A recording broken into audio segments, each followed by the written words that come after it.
ating mga balita, tatlong centenarian sa Camarines Norte pinarangalan at binigyan ng tulong pinansyal ng Sangguniang Panlalawigan.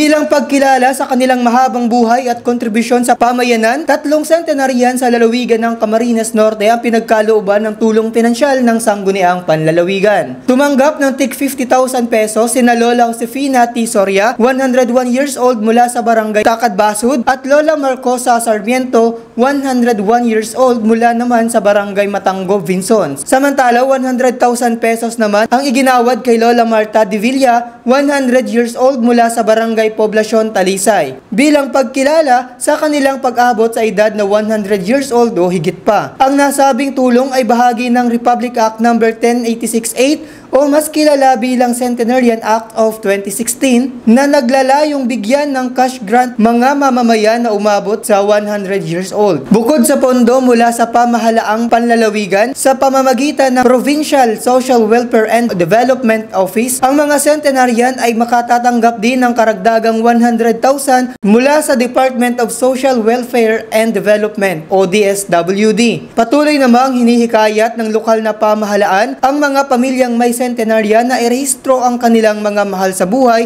upang matanggap ang nararapat na benepisyo bilang pasasalamat sa kanilang mahabang buhay at naging ambag sa lipunan. Para sa CNTV News, James Barameda, Obo.